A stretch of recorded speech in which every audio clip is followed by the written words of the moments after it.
Une personne seule dans la rue, finalement, elle aura peu de chances d'être, interpellée. Une personne qui se promène avec principalement un chien, elle a toutes les chances que quelqu'un réagisse. Alors des fois, c'est pas forcément des réactions agréables, mais déjà, il y a un début de dialogue et c'est pour ça qu'on parle de facilitateur social. Nous sommes devant des êtres vivants qui sont de véritables acteurs. Donc si on veut bien comprendre la relation entre les hommes et les animaux, on ne peut pas en rester au côté humain. Il faut passer du côté animal. On s'est pas du tout intéressé aux animaux de compagnie, au comportement des animaux de compagnie. Je dirais, un des rares scientifiques qui s'y est intéressé, à ma connaissance, c'est Pavlov. Les chiens sont sensibles à la parole humaine, sont plus finalement sensibles à des aboiements de chiens, mais sont tout à fait capables de décoder et de savoir quel type de paroles, c'est des paroles agréables ou Mm. désagréables, au même titre que visuellement, ils sont capables juste de décoder. Et si nous nous mettions enfin dans la peau des animaux de compagnie, se placer de leur côté pour mieux comprendre leur rôle et leur place d'hier à aujourd'hui, décoder leur regard, leurs pensées, percevoir leurs ressentis, leurs émotions, au-delà de leur utilité et au-delà des fonctions attribuées par nous, les humains. S'intéresser donc au versant animal, passer du côté des animaux, c'est ce que nos deux invités font au quotidien, chacun dans sa discipline, tout en œuvrant à une meilleure compréhension des relations humains-animaux.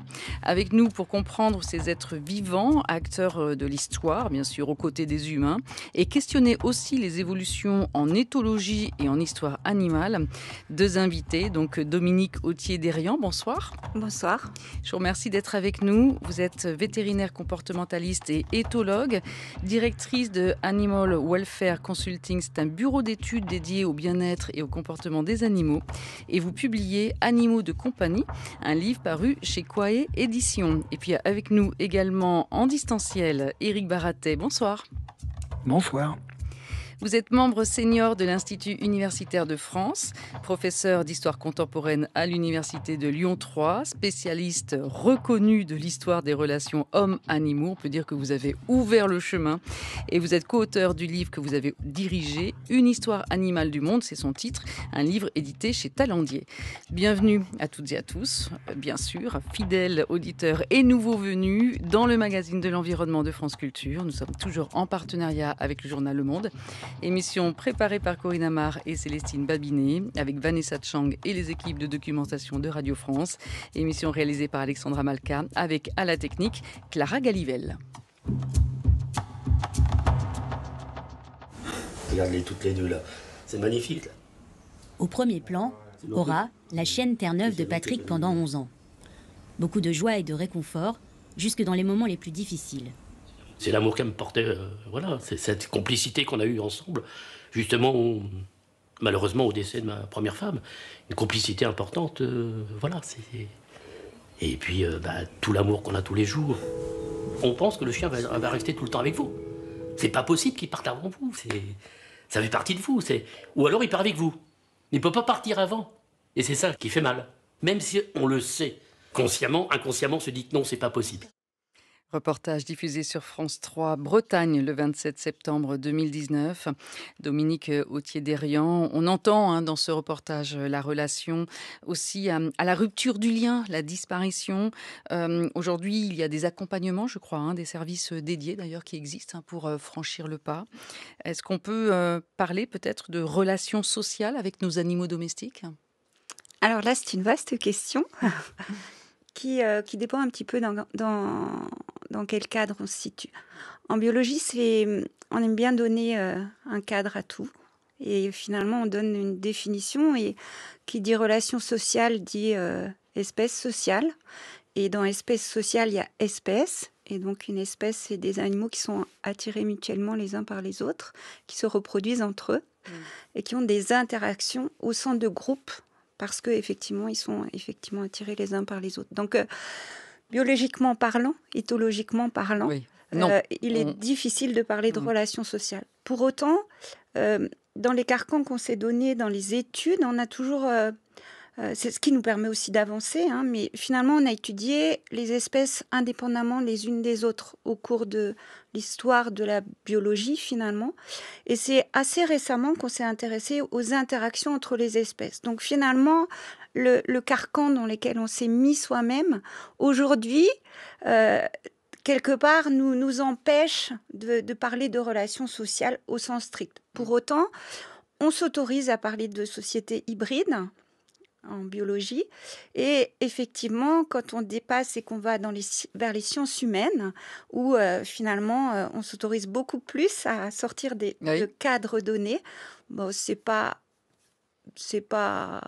dérangeant de parler de relations sociales. Et puis, en plus, quand vous vous adressez à des vétérinaires, nous, on parle aisément de relations sociales entre les humains et les animaux. Il faut dire que 85% des Français, à peu près, considèrent leur animal domestique comme un membre de la famille. Rappelons peut-être quelques chiffres. En France, il y a, parce que c'est aussi des compagnons, on le voit, et donc de plus en plus l'isolement social aussi des personnes est renseigné. 5,5 millions de personnes souffriraient d'un isolement social en France. C'est quand même 8% de la population totale. Et donc, potentiellement, effectivement, les animaux deviennent aussi ces compagnons ou ces facilitateurs de contacts sociaux. Oui, c'est cette notion-là, c'est l'idée qu'une personne seule dans la rue, finalement, elle aura peu de chances d'être interpellée. Une personne qui se promène avec principalement un chien, elle a toutes les chances que quelqu'un réagisse. Alors des fois, c'est pas forcément des réactions agréables, mais déjà, il y a un début de dialogue. Et c'est pour ça qu'on parle de facilitateur social. Alors il y a des quantités d'études scientifiques qui ont montré à quel point, justement, la présence d'un animal améliore le rythme cardiaque, diminue le stress, etc., chez des patients sains ou chez des patients effectivement malades, souffrant de tout un tas de pathologies, y compris de pathologies psychiatriques ou métaboliques. Donc oui, il y a vraiment un bienfait qui est apporté par la présence des animaux. Maintenant, il ne faut pas tout mettre tout beau. Il y a aussi des effets dont je parle justement dans le livre. Il y a des effets qui sont aussi délétères, causés par la présence des animaux ou dans l'interaction avec les animaux, parce qu'il y a des maltraitances, il y a des relations qui sont dysfonctionnelles entre les humains et les animaux. Donc voilà, il n'est pas question de tout rendre tout beau, tout joli dans cette relation, comme dans les relations humaines, après tout. Voilà. Oui, parce qu'il faut alors rappeler aussi qu'en France, on compte environ 10 millions de chiens domestiques, 16,6 millions de chats, mais la France affiche un taux d'abandon record en Europe, je crois, avec 200 000 animaux par an. Voilà, rappelons aussi cela dans ces relations. Éric Baratet, peut-être que vous avez envie de réagir au reportage que nous avons entendu, et puis ce sera l'occasion aussi avec vous de comprendre pourquoi il est devenu nécessaire aussi de se pencher sur l'influence des animaux auprès des humains, leur véritable rôle, construire la version animale du monde humain. Oui, le reportage montre bien à quel point ces animaux, comme vous l'avez dit, sont devenus des membres de la famille, des enfants de la famille, ce qui n'était pas le cas encore au milieu du XXe siècle. On parlait plutôt au XIXe siècle d'amis de la famille pour le chien. Et l'intégration s'est faite vraiment à partir de la seconde moitié du XXe siècle. Et puis surtout, ça a touché toutes les classes sociales. C'est aussi une nouveauté de notre époque. Auparavant, c'était quand même limité essentiellement à la bourgeoisie, l'aristocratie. Et les années 50-60 ont vu une démocratisation extrêmement forte du phénomène animal de compagnie, jusqu'à s'implanter fin XXe siècle dans les campagnes, auprès des paysans qui ont été longtemps réticents. Pour eux, un animal devait travailler. Et maintenant, je vois en Haute-Loire, par exemple, que je connais bien, on voit des chiens se promener avec leur maître dans les tracteurs. Ils ne servent plus à rien, si ce n'est qu'à tenir compagnie, et c'est important, comme on l'a dit tout à l'heure. Oui, alors pourquoi s'intéresser au versant animal? Pourquoi c'est si important selon vous, Éric Baratet, pour reprendre votre expression, ce versant animal? Donc passer du côté des animaux, s'attacher au point de vue des animaux, l'humanité a tout à y gagner? Oui, parce que ces animaux ne sont pas des objets, ne sont pas des choses, contrairement à ce qu'on a pensé un temps, ou contrairement à ce qu'on fait inconsciemment. On a longtemps pensé les relations humaines-animales à sens unique. C'est l'homme qui impose sa volonté à l'animal, et l'animal finalement est passif. est un objet malléable. Or, évidemment, la science, mais aussi l'éthologie, la vétérinaire, mais aussi l'histoire, etc., montrent que ce n'est pas du tout le cas. Hein, nous sommes devant des êtres vivants qui sont de véritables acteurs. Donc, si on veut bien comprendre la relation entre les hommes et les animaux, on ne peut pas en rester au côté humain. Il faut passer du côté animal. Et maintenant, on a les moyens, avec les sciences actuelles, au moins de comprendre en partie ce qui se passe. Et ça permet en effet retour de mieux comprendre aussi les attitudes humaines, parce que les humains dans le quotidien savent bien qu'ils ne sont pas devant un objet, hein, mais devant un être vivant. Et c'est pas simplement avec son animal de compagnie. Les paysans autrefois avec leurs vaches ou les chevaux dans les mines, il fallait faire avec. Hein, sinon, l'animal pouvait refuser de travailler ou se mettre en grève ou voire complètement dépérir. Hein. Donc cette idée qu'il faut tenir compte, elle a été un peu niée en science, mais dans la vie concrète, dans la vie quotidienne, elle était prise en compte. Alors, plus ou moins, hein, selon les individus humains qui voulaient écouter, regarder, ou alors ne pas voir du tout et qui souvent employaient la violence. Mais ça permet donc de mieux comprendre les choses. Et puis, il y a une deuxième raison aussi, ça permet d'accéder à d'autres vivants, d'étudier d'autres vivants, et finalement, il n'y a pas que l'homme à étudier, au contraire, hein, ça enrichit la vision du monde actuel ou passé. Alors nous allons comprendre, bien sûr, au fil de l'émission avec vous, notamment Éric Baraté, en quoi, quand on est historien, les sources existent ou alors il faut les questionner autrement, retourner les dires, par exemple, pour savoir comment les animaux ont vécu ou vivent l'histoire du monde. Nous allons en parler, bien sûr, au cours de l'émission, mais il faut aussi préciser, Éric Baraté, que vous portez le regard sur les autres savoirs, comme le travail des éthologues. Et la révolution récente en ce domaine est là. Dominique Autier-Dérien, quelles ont été les avancées, justement, en éthologie sur ce terrain? Alors, les avancées en éthologie, elles sont considérables depuis, je dirais, une vingtaine d'années. Pourquoi? Parce que finalement, si on schématise un petit peu ce qui s'est passé en éthologie animale, hein, l'éthologie, c'est la science du comportement, mais qui étudie aussi les humains. Finalement, il y a eu les philosophes anciens, Aristote par exemple, qui avait largement conseillé d'étudier les animaux pour comprendre l'humain.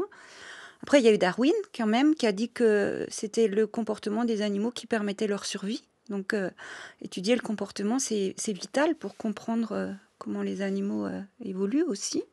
Et puis après, il y a eu, au XXe siècle, il y a eu ces deux courants de pensée, finalement, qui se sont affrontés entre les éthologues d'Europe de l'Est, pour qui le comportement s'expliquait de manière innée. Et puis de l'autre côté de l'Atlantique, les psychologues expérimentaux pour qui tout comportement était le fruit de l'apprentissage. Donc ces deux clans d'éthologues se sont affrontés. Alors bien sûr, maintenant, on sait que pour tout comportement, il y a un fond génétique et puis sur lequel vont s'exercer des expériences. Et puis, dans toute cette évolution-là, on ne s'est pas du tout intéressé aux animaux de compagnie, au comportement des animaux de compagnie. Je dirais, un des rares scientifiques qui s'y intéressait, à ma connaissance, c'est Pavlov, qui travaillait sur la digestion et qui finalement a découvert le conditionnement classique et puis qui appelait ces animaux par des noms. Hein, il faisait de l'expérimentation animale, mais il appelait ces animaux par des noms, par des petits noms.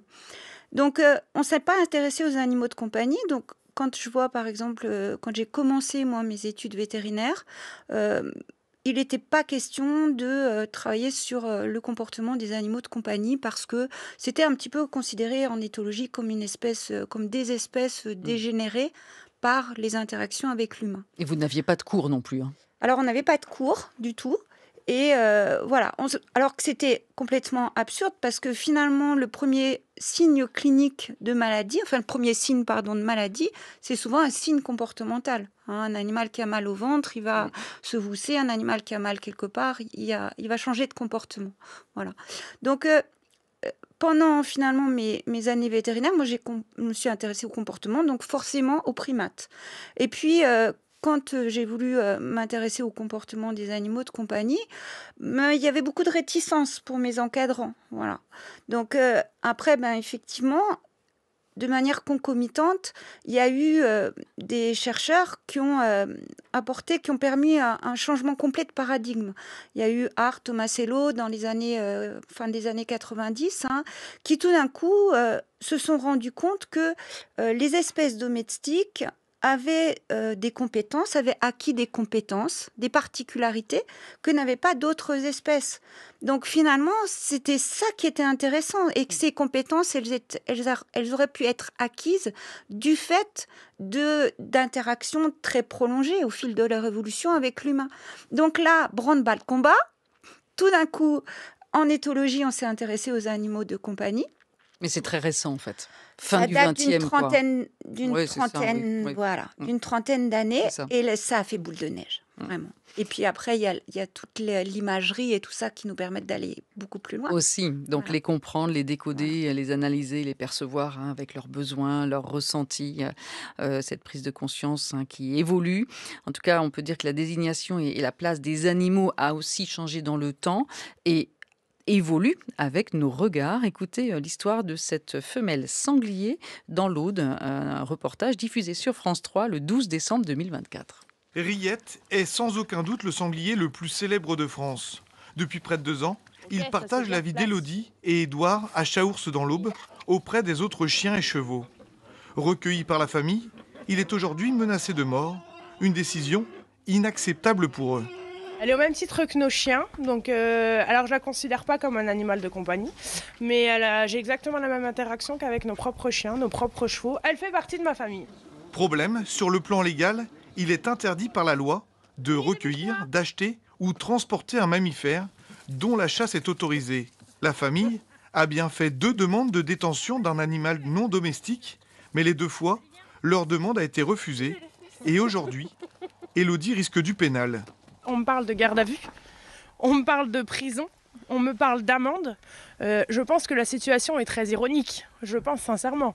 Après, il y a des lois, je peux ne pas passer au travers et j'espère que je vais passer au travers. Et j'espère que les hommes politiques, hommes et femmes politiques vont surtout parler avec leur cœur, voilà. Désormais, la famille a décidé de se battre pour Riette, qui risque tout simplement d'être abattue. Élodie et Édouard comptent bien soutenir leur sanglier jusqu'au bout. France Culture, de Cause à Effet, le magazine de l'environnement. Aurélie Luneau.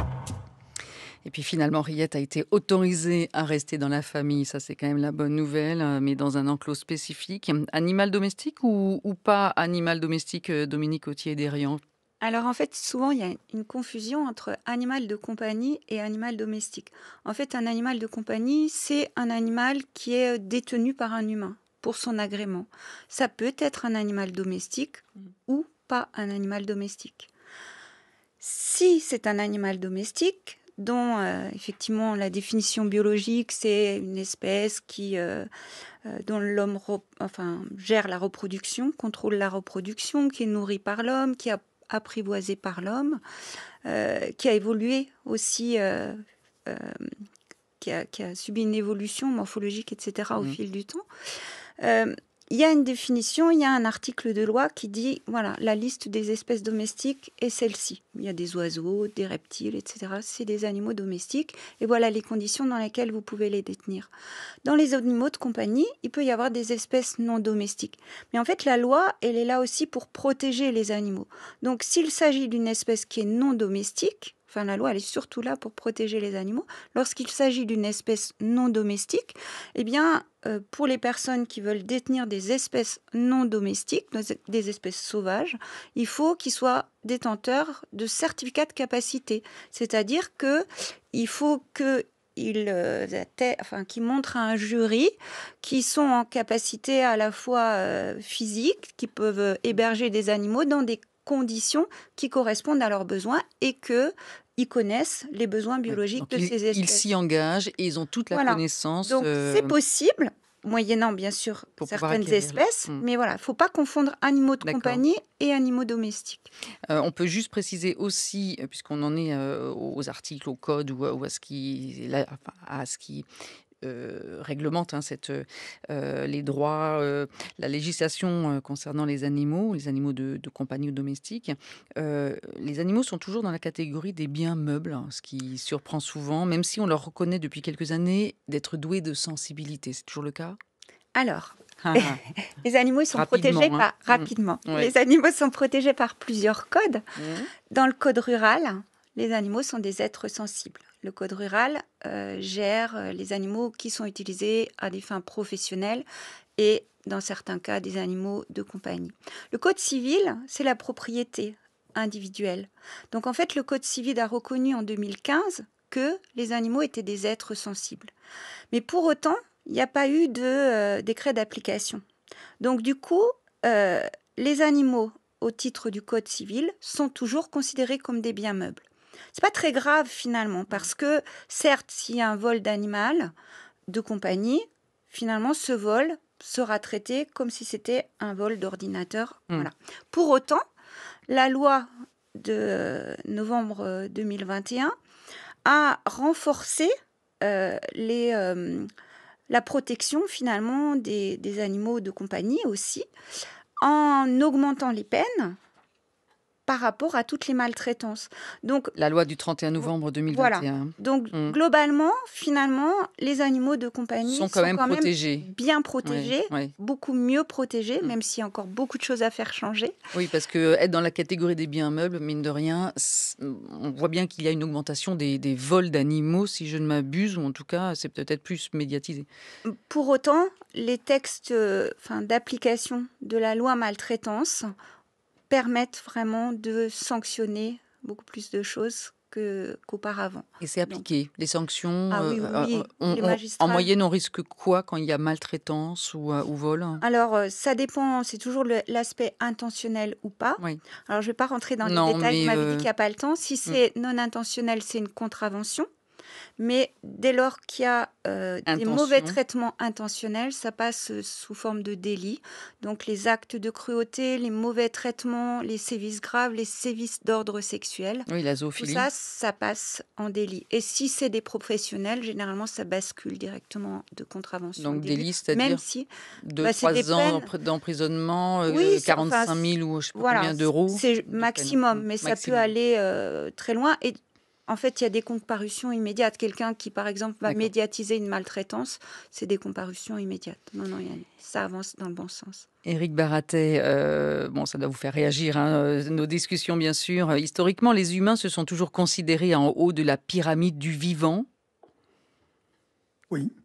Alors ça, c'est une vieille conception, sans doute très ancienne, dont les premières traces... les traces écrites remontent à l'Antiquité grecque. On a ça chez Aristote, chez Platon, chez beaucoup de philosophes grecs, pas tous, il y a des exceptions. Et cette vision a été reprise par le christianisme. En fait, le christianisme a beaucoup utilisé les philosophies grecques pour interpréter la Bible.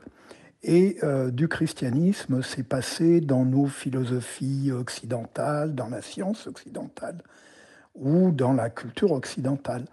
Et ça a fait beaucoup, évidemment, pour penser les animaux comme des objets ou comme des êtres ayant des capacités beaucoup réduites, beaucoup inférieures aux nôtres. Hein, ce qui légitimait un sentiment de supériorité. Évidemment, nos codes reflètent encore cela, même si vous l'avez mentionné, ça commence à changer, on commence à prendre en compte les réalités scientifiques sur les animaux, mais il y a aussi de très fortes résistances. La loi de 2015 a été un espèce de compromis voulu par certains politiques, on cède aux uns, c'est-à-dire l'animal sensible, mais en même temps, on prend des précautions pour qu'il n'y ait pas véritablement de conséquences concrètes, de manière à ne pas effaroucher les éleveurs industriels, les chasseurs, les aficionados de corrida, etc. etc. Donc les lobbies sont quand même très forts et ça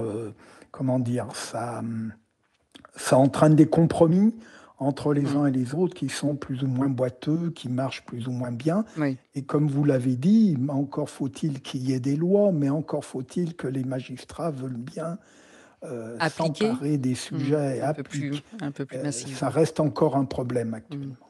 Dominique Authier-Dérian sur ces questions-là. Je voulais renchérir, merci Eric, et préciser que les animaux sauvages, leur protection est gérée par le Code de l'environnement et que dans le Code de l'environnement, ils ne sont pas reconnus comme des êtres sensibles. Donc, seules les espèces sauvages protégées bénéficient d'une protection. Un hérisson bénéficie d'une protection, un sanglier ne va pas bénéficier d'une protection. Donc ça, c'est des évolutions qui doivent vraiment se faire, qu'on attend tous avec impatience. Et voilà, ça c'est vraiment un gros manquement, puisque cette même espèce, si on la capture, dans ce cas-là, elle bascule sous la protection du Code rural et elle devient une espèce sauvage détenue. Donc du coup, elle devient sensible. Des évolutions en cours, on le perçoit aussi à travers vos mots, Dominique Authier-Dérian. L'utilisation des chiens, notamment, ou des animaux, mais comme auxiliaires de chasse, par exemple, gardiens de troupeaux, transporteurs de charges. On voit aussi ces témoignages, bien sûr. Ce sont des relations qui commencent par du commensalisme avant d'évoluer vers du mutualisme, à l'image aussi des animaux dans la guerre. En 14-18, les pigeons voyageurs étaient des soldats volants. Malgré les bombardements, la fumée ou la brume, en toutes circonstances, ils accomplissaient leur mission. Ce vaillant volatile, lancé en pleine bataille de Verdun, est un symbole de courage. Les Allemands ont tiré sur ce pigeon qui portait un message. Ce pigeon avait une aile arrachée, enfin bien blessé, une patte cassée, un œil crevé. Il a quand même accompli sa mission et ensuite il est mort. Mais il a sauvé 194 poilus. Le pigeon, c'était le dernier instant, c'était le dernier moment, la dernière ressource pour demander du secours à l'extérieur. Donc le pigeon a été très très important. Des pigeons, des chiens, des rats ou encore des chevaux, ces animaux guerriers ont été dressés pour combattre aux côtés des soldats. On parle d'1 200 000 chevaux qui sont décédés, qui ont été tués pendant la guerre. C'est vous dire que tous les animaux ont eu leur part, hélas. Des héros oubliés de la Grande Guerre, parmi ces combattants non volontaires, le meilleur ami de l'homme, compagnon de tous les instants. C'était plus le chien en fait qui prenait le relais pendant que le soldat se reposait ou dormait un petit peu. Et c'était le chien qui prévenait en fait de l'avancement ou de l'arrivée de l'ennemi. Là, on lui explique que chien sanitaire découvrant un corps, le chien prélève quelque chose pour dire il y a un blessé à tel endroit. Certains ont été décorés par la Croix de guerre. Le plus connu reste le sergent Stubby. Ce chien a participé à 17 batailles, dont celle du Chemin des Dames. Reportage diffusé sur France 3 Occitanie le 6 novembre 2018. Éric Baraté, vous le rappelez dans votre livre, environ 8 millions de chevaux, 3 millions de mulets, d'ânes, 100 000 chiens, 200 000 pigeons enrôlés sur le front ouest et des milliers d'animaux domestiques et sauvages. On voit bien combien ces animaux sont embarqués dans l'histoire globale, vécue par les humains et donc avec eux. Dites-nous comment est-ce que vous, en tant qu'historien, et comme vous avez ouvert la voie, et ceux qui s'emparent de cette histoire versant animal, comment est-ce qu'on travaille, avec quelles sources, quels témoignages, la littérature peut-être des vétérinaires, voilà, comment vous percevez, notamment sur ces animaux en guerre, par exemple, pour comprendre ce qu'ils ont vécu et depuis leur ressenti? Oui, si on prend justement le cas des animaux en guerre, finalement, on a plein de documents. Simplement, on ne voulait pas les voir, on les négligeait. Et puis, pendant longtemps aussi, on n'a pas voulu voir le rôle des animaux dans les guerres. Les historiens ne sont arrivés à cela que très récemment, depuis 10-15 ans, guère plus. Et alors, comment faire ? Comme je vous le disais, il y a plein de témoignages, notamment dans les mémoires, dans les lettres, dans les livres.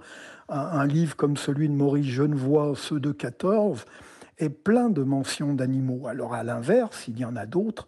Il y a d'autres soldats qui n'en parlent peu. J'avais trouvé un artilleur qui avait passé toute la guerre avec un attelage de chevaux de canon de 75, donc il en avait 6. qui ne dit pas un mot dans ses mémoires sur les chevaux. À un moment, il dit « les canons arrivent au galop ». Comme expression pour éliminer les chevaux, c'est assez cocasse. Il n'empêche qu'il y a beaucoup de mentions, et ces mentions, ce sont des indices, des traces que l'on peut donc relever et qu'il faut croiser avec ce qu'on sait actuellement en matière de physiologie, de médecine vétérinaire, de maladies, d'éthologie, de comportement. Et on arrive à voir relativement bien, alors évidemment pas à 100%, parce que les textes ne nous disent pas tout, les images non plus, mais je dirais qu'on arrive quand même assez bien à voir ce qui s'est passé, par exemple, du côté des chevaux ou du côté des chiens pendant la guerre. Et qu'est-ce que ça voulait dire pour eux d'être enrôlés, la rupture avec leur quotidien, se retrouver dans des trains, par exemple, qu'ils n'avaient jamais essayé, se retrouver dans les combats. Donc là, il y a toute une littérature et des films et des cartes postales et des images qui permettent de se renseigner. Donc, il faut faire une espèce de croisement des sciences entre l'histoire d'un côté et puis les sciences animalières, on pourrait dire, de l'autre, pour arriver à comprendre. Et ça marche relativement bien. Donc là, c'est le cas de la guerre, mais on peut aussi faire la même chose sur les corridas, les chevaux de mine, etc., les chiens errants à l'époque moderne, ou faire aussi des biographies d'animaux. Il y a plein de cas possibles maintenant avec cette méthode. Et faut-il le rappeler, à l'issue de la Première Guerre mondiale, notamment, donc des médailles ont été octroyées, officiellement côté anglo-saxon et germanique, officieusement côté latin. Et puis on peut repérer aussi quelques monuments dans l'immédiate après-guerre, qui étaient justement dédiés au courage de ces animaux. Dominique Authier-Derian, on voit bien aussi que aujourd'hui on travaille un peu plus sur notre capacité à basculer dans le versant animal, c'est-à-dire à être capable de comprendre aussi leur façon de nous dire des choses, c'est-à-dire décoder les signaux, se démarquer de notre anthropomorphisme, parce que eux sont totalement capables de comprendre les signaux des humains, pour le coup. Alors, tout à fait. Si vous me permettez, je voulais juste rebondir, parce que c'était un très bon exemple de pluridisciplinarité sur l'exemple précédent. En fait, quand j'entends cet exemple-là, moi, je pense à deux choses. Ça m'évoque deux choses importantes dans ma vie professionnelle. Donc, je travaille pour l'armée, pour les chiens de l'armée. Et donc, pour ces chiens qui sont entraînés, qui sont vaillants, qui sont médaillés, et pour lesquels il peut y avoir aussi, effectivement, comme vous venez de l'évoquer, des problèmes parce que ils sont face à des situations qu'ils n'arrivent plus à gérer. Donc ça, c'est la première chose. Et la deuxième chose, c'est mon volet éthologue. Donc je dirais le premier aspect, c'est la médecine comportementale, l'équivalent de la psychiatrie en médecine vétérinaire. Et le deuxième volet, c'est l'éthologie au sens éthologie cognitive. En fait, j'ai travaillé sur les capacités de catégorisation des chiens quand ils voient des images. Est-ce qu'ils sont capables de se dire, l'image que je vois, c'est un chien ou c'est un chat ou c'est voilà. Est-ce qu'ils sont juste sur une image capables de faire comme les enfants finalement, de les mettre dans des patates. Et ces travaux en fait sont issus justement de travaux sur les pigeons qui ont démarré dans les années 70, notamment chercheurs. J'espère que je ne me trompe pas, mais qui s'appelait Hubert, donc qui entraînait des pigeons à regarder des images. Et est-ce que sur ces images, il y a des humains, il n'y a pas d'humains? Est-ce que c'est une forme connue, pas connue? Et les pigeons sont les champions de la discrimination et de la catégorisation. Ils sont incroyables, quoi. Et on leur apprend des formes très compliquées, très tordues, en forme d'asticot. On leur apprend 800 formes et on lui en montre une et ils sont capables tout de suite de dire que c'est une forme connue ou inconnue. Voilà. Et donc, en fait, quand j'entends ce reportage, en fait, moi, je pense aux capacités de catégorisation de ces animaux qui, en passant à travers les gaz qui sont très toxiques, hein, notamment pour leur odorat, ils ont un puissant odorat, mais malgré tout, visuellement, ils sont capables de reconnaître que finalement, ces tenues, c'est des tenues de l'armée française, d'alliés ou au contraire d'ennemis. Et voilà ce que j'entends, moi, quand vous entendez le pour reportage, pour notamment. pour une même histoire, D'où l'intérêt de la pluridisciplinarité, voilà. bien sûr. Et je n'ai pas répondu à votre question. Non, mais pardon. c'est-à-dire que finalement, est-ce que décoder le langage des animaux, qui eux nous décodent très bien, hein, est-ce que c'est plus difficile? On voit bien que on perçoit peut-être plus facilement le sonore, c'est-à-dire vraiment ce qu'ils nous disent par leur voix, mais les mimiques, je crois que vous êtes fait prendre d'ailleurs sur le décodage des mimiques, c'est assez difficile quand même. Alors, on voit bien finalement l'évolution, hein, quand on présente spontanément des images d'humains qui sourient pas, etc., à des espèces animales telles que les ruminants, petits ou grands, à des singes, à des chiens. Ils sont tout à fait capables de savoir si l'humain est de bonne humeur ou pas de bonne humeur, s'il le connaît, s'il le connaît pas, etc. Nous, c'est soumis à un apprentissage. Sans doute que aussi, ça a été soumis à un apprentissage à la fois au cours de leur évolution et à la fois depuis qu'ils sont petits. Il y a forcément, c'est les expériences de vie qui font qu'il y a voilà, un apprentissage constant. Ce que je veux dire, c'est que finalement, au cours de l'évolution, nous, c'est seulement maintenant qu'on apprend à décoder correctement les signaux des animaux. Les enfants se rendent compte que finalement, c'est à partir d'un certain âge qu'ils acquièrent certaines compétences. Et voilà. Après, quand on étudie, par exemple, en IRM fonctionnel, comment les cerveaux, c'est ça qui est intéressant, parce qu'aujourd'hui, on a accès à ces données-là, comment les cerveaux analysent des sons, des cerveaux de chiens, des cerveaux d'humains, on se rend compte qu'il y a finalement beaucoup de choses comparables par rapport à des cerveaux. Selon les sons que les animaux entendent ou que les humains entendent, les chiens sont sensibles à la parole humaine, sont plus finalement sensibles à des aboiements de chiens, mais sont tout à fait capables de décoder et de savoir quel type de paroles, si c'est des paroles agréables ou désagréables, au même titre que visuellement, ils sont capables juste de décoder.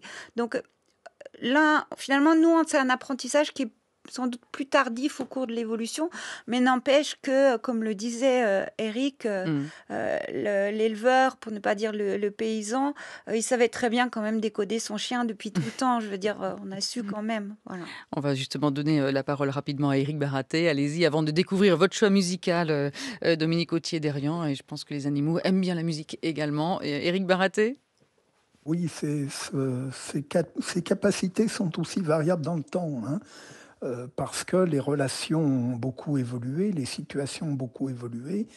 Un chien errant du XVIIe ou du XIXe siècle qui se méfiait des humains n'avait pas la même capacité à décoder les visages, par exemple, qu'un chien de compagnie actuel. Hein, pareil pour les vaches, par exemple, les vaches qui étaient laissées une bonne partie de l'année dans les Landes ou dans les forêts en Bretagne ou dans les Pyrénées, étaient relativement, même assez réservées vis-à-vis des paysans. D'ailleurs, il y a un dicton dans l'Ariège qui dit que les vaches d'autrefois étaient méchantes. Hein. Non pas qu'elles l'étaient, mais elles ne connaissaient pas bien les humains. Oui. Et à l'inverse, lorsqu'on s'est mis à rapprocher ces vaches des humains, en les mettant dans des étables, en les gardant auprès des fermes, là, on a vu un décodage réciproque se mettre en place entre humains et vaches. Et c'est la même chose pour les chiens. Donc il y a aussi une forte variabilité dans le temps. Hein. C'est ce qui rend d'ailleurs les choses intéressantes. Bien sûr. Alors, votre choix musical, Powo, qui chante Le Chat, expliquez-nous peut-être, Dominique Authier-Derian, en dehors du fait qu'on parle des animaux, mais c'est une chanson que vous affectionnez peut-être ? Il y en a plein, mais celle-là, elle est amusante, dynamique, et du coup, quand vous m'avez posé la question, j'en avais plusieurs. Et j'avais pensé à L'oiseau malin de Souchon parce que je trouvais qu'elle faisait vraiment très écho à l'actualité par les paroles. Et puis finalement, pour eux, c'est plus drôle. Allez, le chat. Voilà.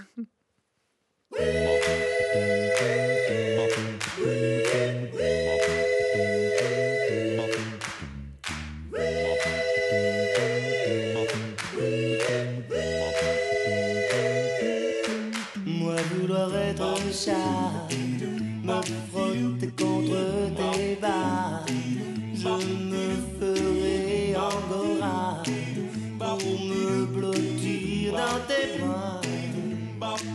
Je te jure, je boirai plus que du lait, je n'aime plus la vodka. Moi vouloir être un chat, tous les soirs quand je te vois. Moi vouloir être un chat, retrouver sur les gouttières mes copines de litière, mais toujours rester à toi. Prendre des michafouines, me lécher les babines quand viennent tes copines. Moi vouloir être un chat et ne risquer de tes doigts que le caresse sur moi. Effectivement, ça donne envie, hein. Cette chanson, ça doit plaire. On l'espère pour nos auditeurs. Et c'est la suite de Cause à effet, le magazine de l'environnement sur France Culture. Nous sommes en direct et nous poursuivons notre immersion dans la peau des animaux de compagnie. S'intéresser au versant animal, passer du côté des animaux, c'est ce que nous vous proposons avec nos deux invités.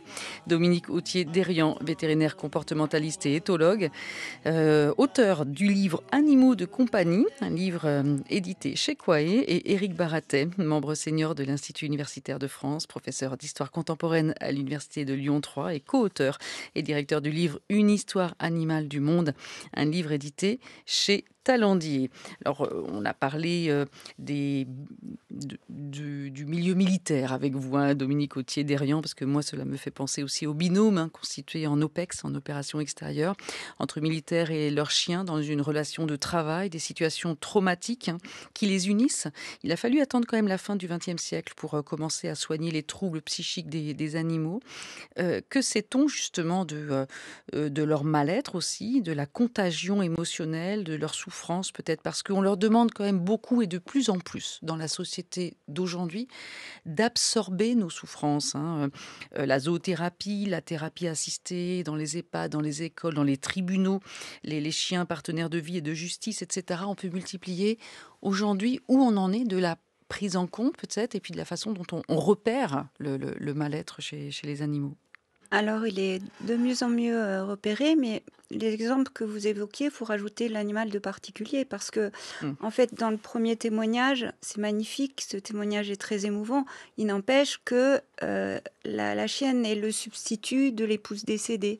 Donc, finalement, on se retrouve en consultation avec des animaux qui finissent par aller mal par trop d'amour de la part de leur détenteur. Donc, il n'y a pas... Enfin, il n'y a pas un milieu qui échappe à ça. Dans le milieu de la médiation animale, ça c'est qui est très large, hein, qui peut, comme vous l'avez dit, aller de thérapie assistée par l'animal en psychiatrie à des choses très courantes, plus organisées d'ailleurs, plus organisées y compris réglementairement, comme les chiens guides d'aveugles, comme les animaux d'assistance, effectivement en EHPAD, etc. Donc, moi j'ai participé plusieurs fois, hein, il y a 30 ans, 20 ans, justement à me faire l'écho des émotions des animaux dans des colloques qui étaient dédiés à l'utilisation de ces animaux. Aujourd'hui, c'est pris en compte. Franchement, c'est beaucoup mieux. Les dernières études, parce que là, je viens de refaire une revue bibliographique là-dessus, justement, pour un travail pour des psychiatres humains. Et justement, on se rend compte que même si effectivement les intervenants, donc ceux qui amènent l'animal, sont tout à fait bien formés pour décoder les signes de stress des animaux.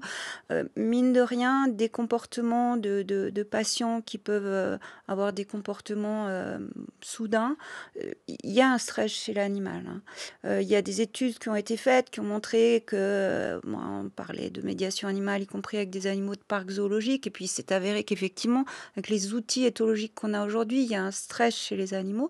Donc, finalement, tout évolue quand même. Moi, je suis de nature très optimiste, hein, dans le bon sens. Certes, il y a encore énormément de cas qui demandent à s'améliorer, mais il y a une meilleure connaissance. Et encore une fois, le vétérinaire est l'interlocuteur de choix pour justement accompagner tous les projets qui peuvent avoir lieu dans ce domaine, parce que on est dans le domaine du bien-être animal et ça couvre tous les aspects sanitaires, physiques, émotionnels. Donc vraiment... les animaux sauveurs de vie, les animaux soldats, les animaux détecteurs de maladies neurodégénératives, cancers, métaboliques, etc. C'est aujourd'hui ce monde, hein, et celui de nos relations avec eux.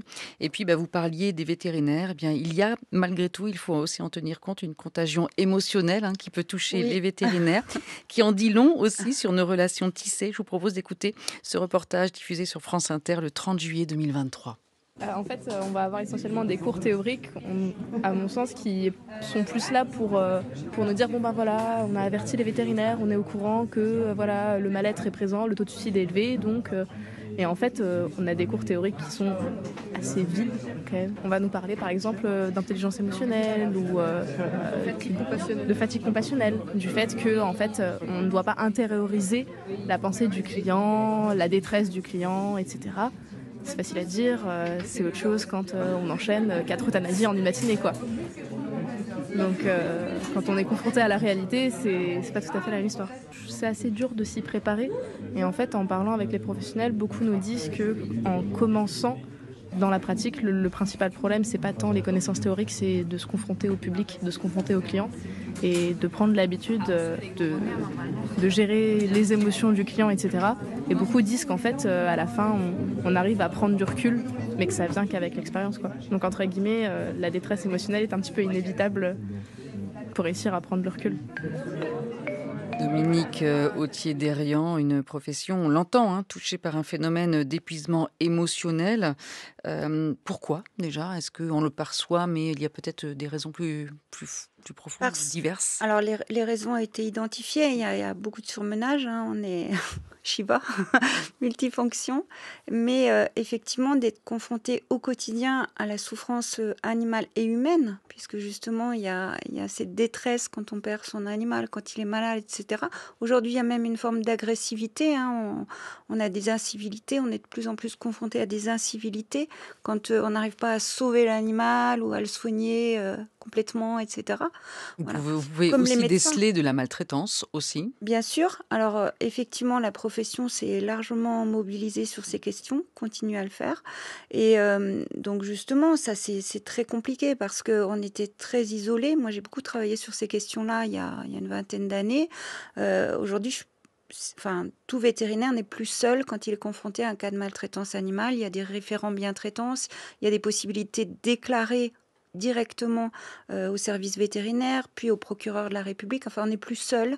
Et déjà, on sait qualifier ce qui est une maltraitance et ce qui ne l'est pas. Parce qu'il y a 20 ans, on ne savait pas des maltraitances physiques. Est-ce que donner un coup de pied à un animal, c'était une maltraitance ? Il y a 20 ans... je suis sûre que si vous auriez interrogé les vétos, c'était pas qualifié de maltraitance. Aujourd'hui, ça l'est, on sait où mettre le curseur. Par contre, pour les maltraitances de titre émotionnel ou les négligences, c'est beaucoup plus difficile de savoir où mettre le curseur. Et aujourd'hui, on est accompagné, il y a des associations, l'association AMA, l'Ordre des vétérinaires. Lundi prochain, il y a les premières assises régionales de la maltraitance animale organisées par l'école vétérinaire de Toulouse et la magistrature, je ne sais pas comment on dit, magistrat de Toulouse. Enfin, tout ça, ça se développe à une vitesse grand V. La médecine légale vétérinaire se développe. Enfin, voilà, on est vraiment dans une évolution remarquable en très peu de temps. Et oui, parce que maltraitance avérée, hein, les études ont montré le lien entre maltraitance envers les animaux et comportements déviants dans le cercle familial, par exemple, ou dans des cas de criminalité sur autrui. Est-ce qu'il existe aujourd'hui un système de signalement croisé de maltraitance ? Alors, c'est un sujet délicat. Quand vous discutez avec les gendarmes de l'OCLAEPS, qui sont la cellule chargée de gérer toutes ces situations, alors encore une fois, j'attends lundi pour avoir confirmation de tout ça, mais ils vous disent que ce système de signalement croisé, finalement, est déjà possible. Dans les faits, effectivement, c'est ce qu'on demande tous, hein. C'est-à-dire qu'une personne qui a déjà été condamnée pour des faits de maltraitance envers un animal, si elle est condamnée pour des faits de maltraitance envers des humains, généralement à l'intérieur du cercle familial, eh bien que les deux faits soient liés et soient connus. Quand je discute avec des avocates, finalement, ces systèmes-là n'existent pas encore complètement. Mais encore une fois, c'est des choses dont les juristes, dont les députés ont conscience, et c'est des choses qui sont en cours d'évolution. Voilà. Éric Baraté, autre point peut-être que l'on peut aborder dans ces 10 dernières minutes, 8 dernières minutes de l'émission. On voit bien qu'il y a aussi une sélection des animaux de compagnie, que historiquement, on a vu des évolutions aussi se faire, hein, et peut-être les premières races qui ont été créées, en tout cas l'attrait, ou des Européens notamment, pour certains chats de compagnie plus que d'autres, etc. Aujourd'hui, on vit une sélection hyper typée, hein, dont on parle beaucoup, qui peut satisfaire les humains, mais générer aussi des souffrances du côté animal. Quel regard vous portez justement sur cette évolution-là ? C'est un phénomène qui est assez ancien tout de même, hein, parce que le chien nu, par exemple, mexicain, avant la conquête espagnole, ce chien nu qui n'avait pas de poils, avait évidemment beaucoup de problèmes pour survivre. Il avait aussi des problèmes dentaires, des problèmes osseux, enfin bref. Mais c'est vrai que cette tendance est accentuée depuis un siècle. On s'est mis à fabriquer énormément de races pour qu'elles conviennent à nos besoins, alors soit des besoins utilitaires, soit dans le cas des chats, à des besoins surtout esthétiques. Et ça s'est fait en partie au détriment des animaux, hein, évidemment, soit sur des problèmes de taille, soit sur des problèmes de conformation, par exemple, de la tête avec des museaux trop aplatis qui empêchent de respirer ou de bien respirer. Il y a effectivement toute une série de problèmes dont on s'aperçoit maintenant. Auparavant, ça paraissait sans intérêt. Et puis, ça rentrait aussi dans toutes les conformations que l'on a faites pour tous les animaux domestiques, hein. Alors là, domestiques au sens large, hein, pas les animaux simplement de compagnie, mais on a fait aussi cette sélection, ce formatage des animaux. On l'a fait aussi pour les vaches, les chevaux, les porcs, etc., avec les mêmes problèmes. Et évidemment, ce sont des objectifs humains qui, longtemps, sont parus prioritaires, plus importants que la santé animale. Dominique Authier-Dérian, sur ces sujets importants. C'est un sujet de grande actualité parce qu'en plus, c'est amplifié par les réseaux sociaux. Nous, en tant que vétérinaires, on se retrouve avec des animaux, comme Eric l'a dit, qui ne peuvent plus respirer, donc il faut opérer. On se retrouve avec des femelles qui ne peuvent plus mettre bas parce que le gabarit des petits est trop large. Il y a une souffrance qui est énorme. Et en fait, on se retrouve avec des personnes qui veulent avoir à tout prix ces animaux avec la face très plate. Alors, ça ne concerne pas que les chiens, pas que les chats, les lapins, les chevaux. C'est vraiment une mode qui est catastrophique. Et des modes véhiculés par les réseaux sociaux, hein, TikTok, Instagram, etc. Donc, voilà. Donc, on a demandé déjà que les entreprises de pet food, etc., n'utilisent plus ces races-là pour leur publicité. C'est pas toujours... je veux dire, il y a toujours dans des émissions de la télé, etc., une mode pour ces animaux, mais c'est des animaux qui souffrent terriblement. Et j'ai une amie qui s'appelle Greta Berteselli, qui a étudié tout ça, ce phénomène de mode en Italie, et qui a montré que même si les détenteurs amènent leur animal chez le vétérinaire parce que l'animal peut plus respirer, parce qu'il a des troubles digestifs, parce qu'il n'y a pas que des troubles respiratoires, de reproduction, il y a bien d'autres troubles. Hein. Et du coup, ces personnes-là ont des soins vétérinaires qui sont importants et pourtant, quand ils sont interrogés, ils n'ont pas l'impression que leur animal souffre. Voilà, c'est ça qui est incroyable. Alors précisons que les Pays-Bas interdisent la détention d'animaux hypertypés et donc avec une souffrance permanente. Hein. Là, on voit bien qu'il y a aussi des évolutions et des prises de décision de cet ordre-là. À l'heure de l'IA, est-ce qu'on peut imaginer le remplacement des animaux domestiques par des robots ou autres intelligences artificielles ? C'est une question pour moi, ça a déjà été fait. Oui, Eric, peut-être tu veux réagir. Alors bien sûr, ça a déjà été fait, bien sûr au Japon, ça a été fait y compris dans des EHPAD en France. C'est des substituts et bien sûr que de toute façon, à condition que le robot ait déjà une fourrure, quelque chose d'agréable. Hein. On sait très bien que la théorie de l'attachement, elle est née des travaux de Harlow, qui avait, alors c'est des travaux qui seraient plus autorisés aujourd'hui, mais qui avaient séparé des bébés singes de leur mère, et ces bébés étaient rassurés quand on leur apportait des espèces de poupées qui se cramponnaient contre ces poupées. Les travaux de Harlow ont été repris par Bowlby, puis plus tard par Mary Ainsworth sur la théorie de l'attachement, sécure, insécure, enfin. Oui, de montrer quand les petits sont séparés trop tôt de leur mère, qu'ils manquent d'un être qui les rassure, qui les enveloppe, qui s'en occupe. Effectivement, ça peut poser des problèmes et avoir des conséquences. Ah, mais c'est pas ça pose des problèmes dramatiques et ça crée des adultes avec des comportements anormaux. Et donc, ce qui a été montré, c'est qu'effectivement, moyennant l'apport d'une sorte de peluche, finalement, les animaux ont un peu moins de comportements anormaux à l'âge adulte. Mais évidemment, ça ne remplace pas. Voilà.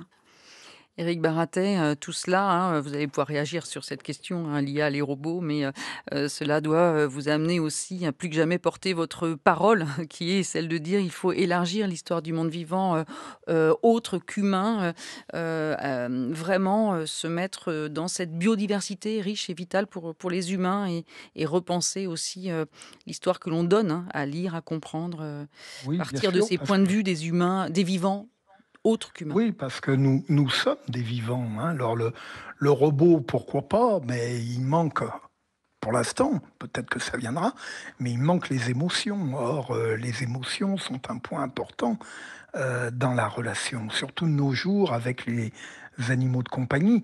Et puis, on est, comme vous le dites, on est en train de découvrir aussi qu'il n'y a pas qu'avec les animaux qu'on peut avoir un dialogue au sens large du terme, mais aussi, par exemple, avec les plantes. On est en train de découvrir quantité de capacités des plantes. Il y a une véritable éthologie végétale qui est en train de naître.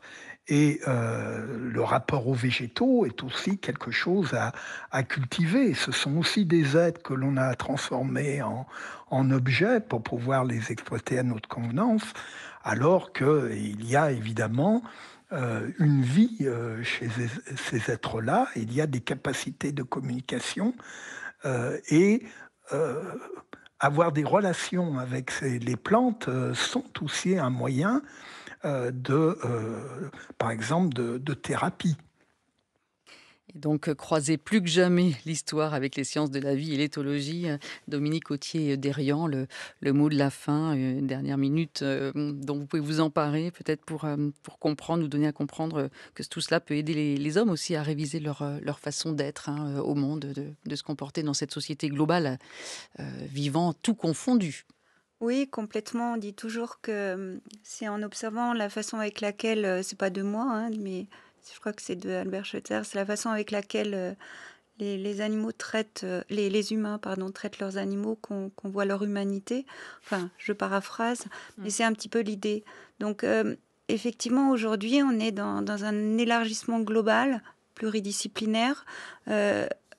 Encore une fois, je parle pour les vétérinaires, on est vraiment dans une dimension de biodiversité. On a plusieurs associations qui se sont créées, vétérinaires pour la biodiversité. Il y a des structures vétérinaires qui sont créées, qui justement élargit complètement.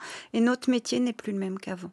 Voilà. Merci à tous les deux. Dominique Authier-Derian, bien sûr, a conseillé votre livre qui s'intitule Animaux de compagnie, édité chez Quae. Éric Baratet, à lire Une histoire animale du monde, édité chez Talandier. On peut conseiller aussi vos autres ouvrages, bien sûr, dont Le point de vue animal, paru au Seuil.